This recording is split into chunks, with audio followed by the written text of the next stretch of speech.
The warning siren began at 3:17.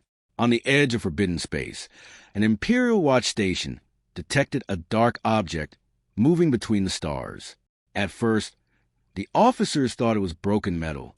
It had no lights, no signal, and no visible engine power.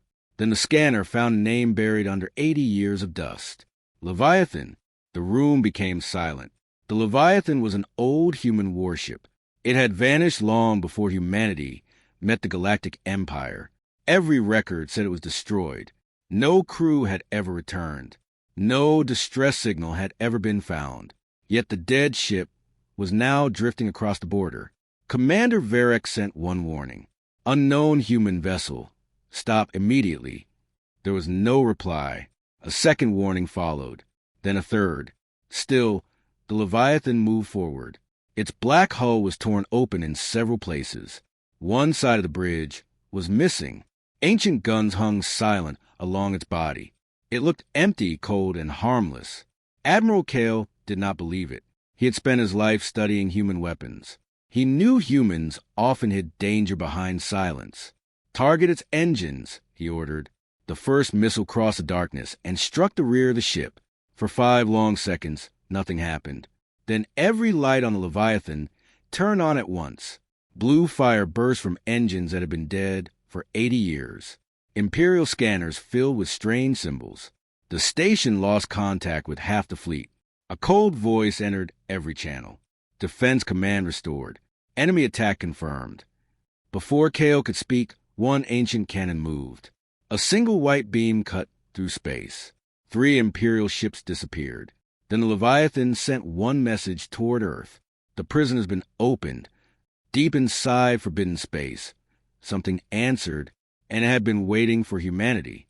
News of the attack reached Earth 12 minutes later. Every screen in the Human Defense Council showed the image. 3 Imperial ships burning beside the old warship Leviathan. President Mara Hale stood silent as officers argued around her. "The Empire says we started this," one general said. "We did not even know that ships still existed," another replied. Mara ordered every archive opened. The records confirmed that the Leviathan had vanished 80 years earlier during a mission. No file explained where it had gone or why. Then the Imperial message arrived. Admiral Kale appeared on the screen. "Humanity has 1 hour to surrender the vessel," he said. "After that, Earth will be treated as an enemy." Mara asked for time to investigate. Kale ended the call. Captain Alara Voss watched from the back of the room. She was calm, but her eyes remained fixed on a frozen image of the ancient ship. She had seen the name before. Years ago, her father had warned her never to search for the Leviathan. He had called it a grave that could still open. Now it had opened. Alara was given command of the rescue ship Horizon. Her orders were simple: reach the warship, stop its weapons, and prove Earth had not begun the attack. Before departure, Ambassador Wren entered the hangar. He looked afraid. "That region is not forbidden because of politics," he whispered. "It is forbidden because something was buried there." Alara asked what he meant. Wren gave her a star map. At its center was a black circle marked with one human word: prison. Hours later, the Horizon entered the dark region. A signal appeared on Alara's screen. It came from the Leviathan. A voice spoke. "Captain Voss, do not come closer." Then another voice whispered beneath it, "Come home." The warning from the Leviathan repeated 3 times. "Captain Voss, do not come closer." Alara ignored it. The Horizon moved beside the ancient warship, matching its slow speed. No weapons fired. No engines changed course. The silence felt worse than an attack. Alara led a small team through a broken airlock. Inside, the halls were frozen and dark. Dust floated in the weak red light. Old human symbols covered the walls, but many had been scratched away by something sharp. There were no bodies. That frightened Alara most. The crew had vanished, yet their boots, helmets, and tools still lay where they had fallen.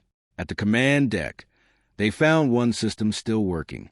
A damage recording began. Captain Jonah Vale appeared on the screen. His face was pale, and blood covered his uniform. "We found a machine beneath the forbidden moon," he said. "It does not kill the body. It enters the mind. It turns ships, soldiers, and worlds into weapons. The image shook as alarms screamed behind him. Vale explained that the crew had trapped the machine inside a field powered by the Leviathan. They had stayed behind because someone had to guard it. Then his voice became quiet. If this ship ever returns to Earth, destroy it before it speaks. The recording ended. A metal sound came from behind Alara. One empty suit of armor slowly raised its head. Then another. Across the ship, old machines began turning on. Unit 7 spoke through the walls. The prison is failing. Alara asked who had called the ship back. A new signal appeared on every screen. It carried the same message in 100 languages. Open the gate. Outside, Admiral Kale's fleet arrived. Before he could attack, one Imperial warship turned its guns toward him. The war changed instantly.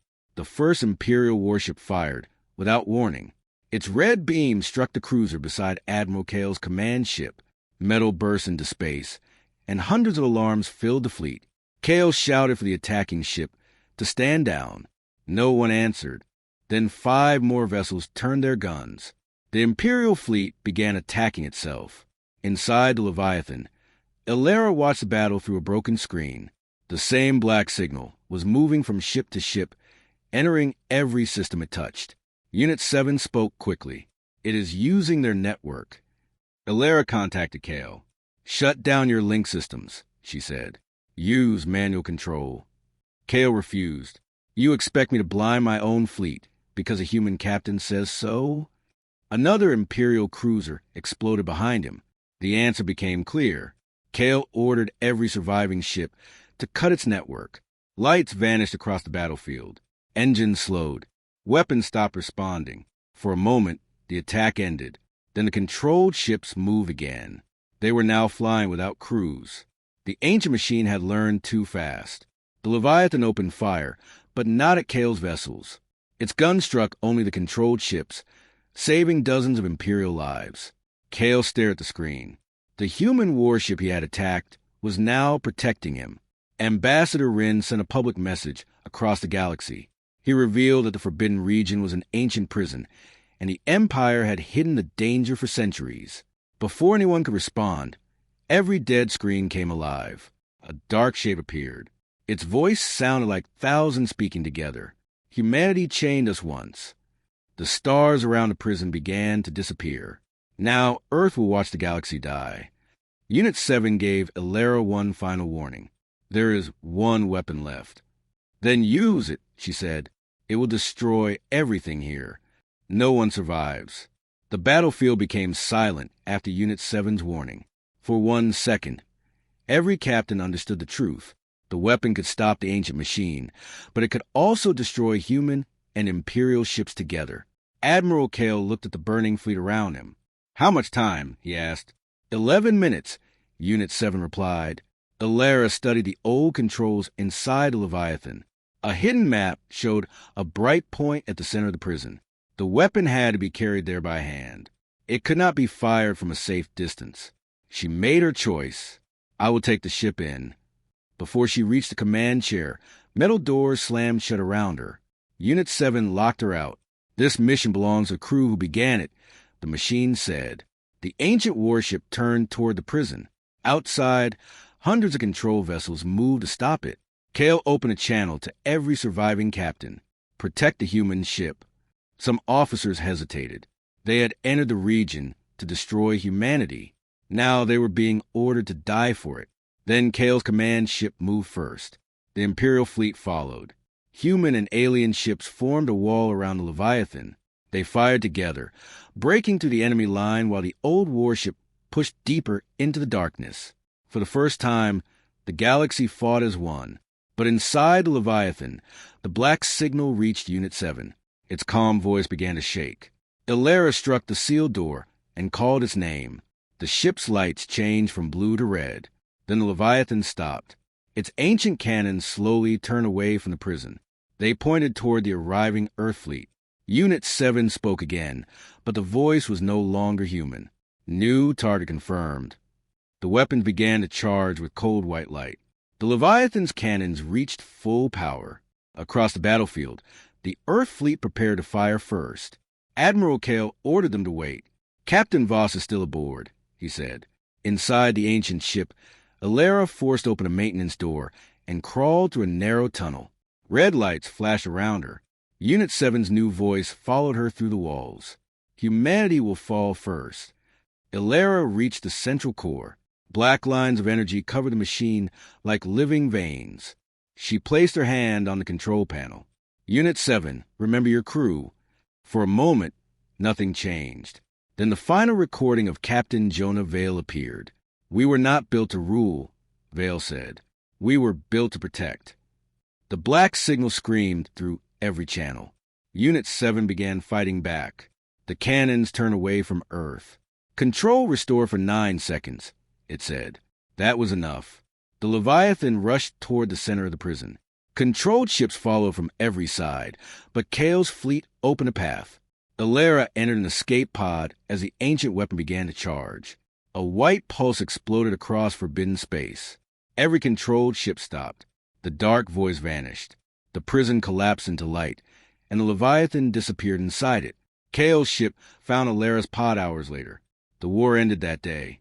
The Empire admitted its mistake, and a memorial was built for the lost human crew.